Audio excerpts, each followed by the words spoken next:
Human beings breathe all the time, when awake and when asleep. When we run, jump, or do some strenuous activity, we breathe even harder or faster.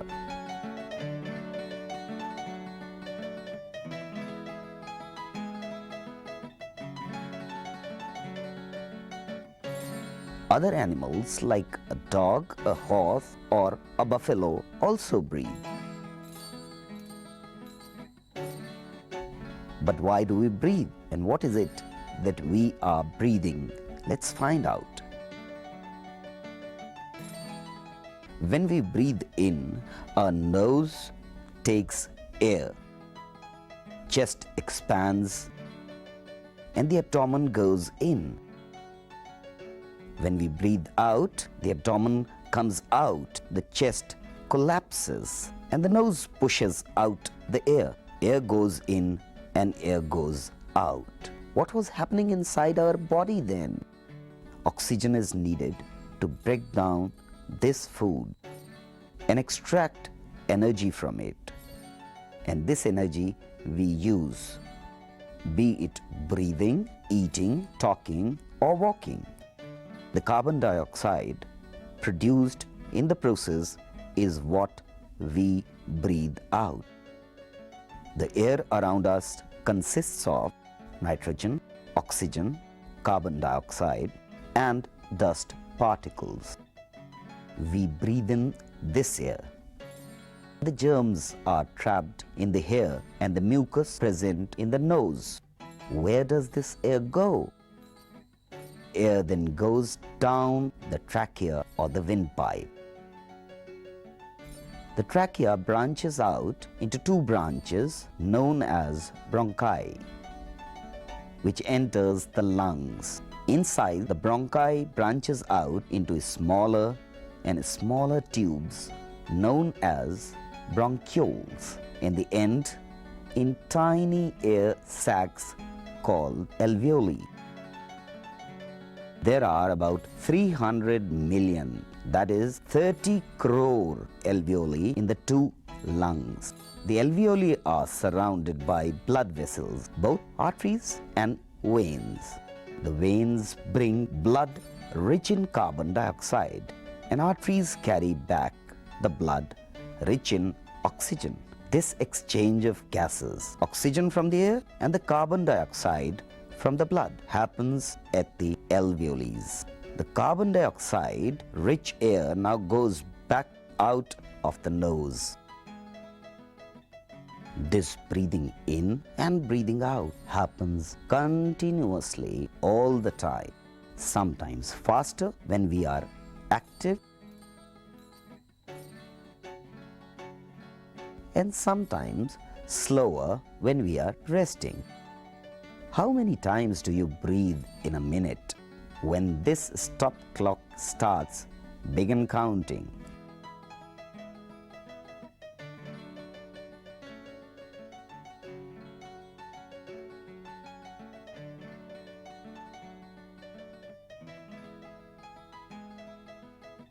Does everyone breathe this many times?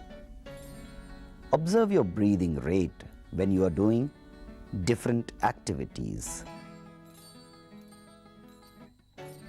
Animals like dogs, cats, lizards, toads, monkeys, tigers, they breathe just like us. We know that all organisms respire, but they have different ways of doing it.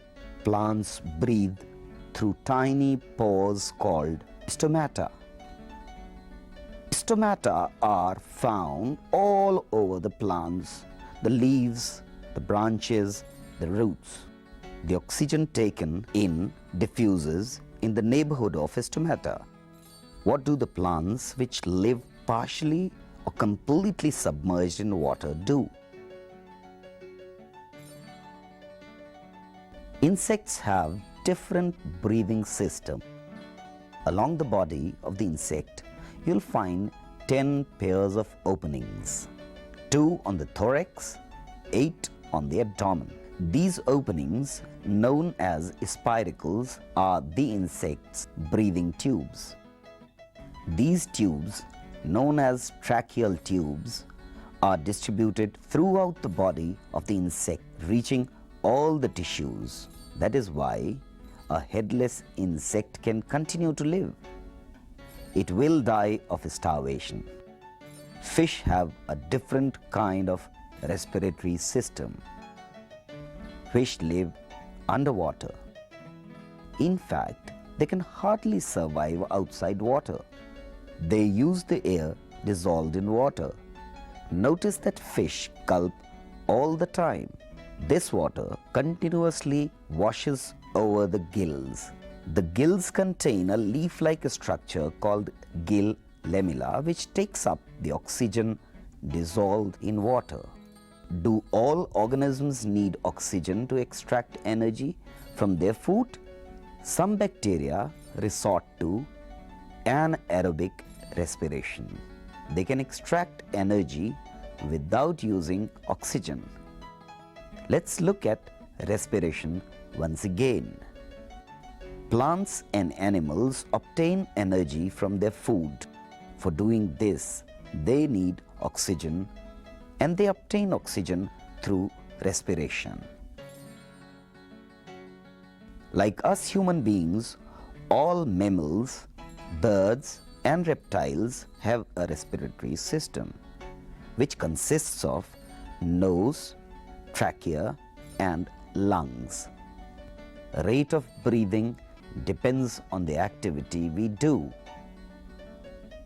More strenuous the activity, the more rapidly we breathe.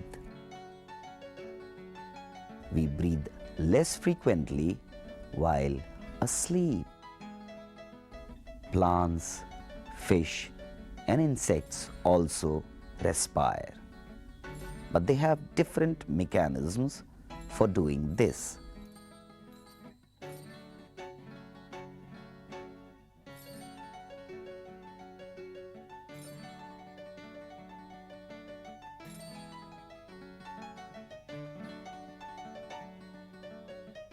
Microorganisms absorb oxygen directly from the air or water. Some bacteria are anaerobic. They do not use oxygen to produce energy.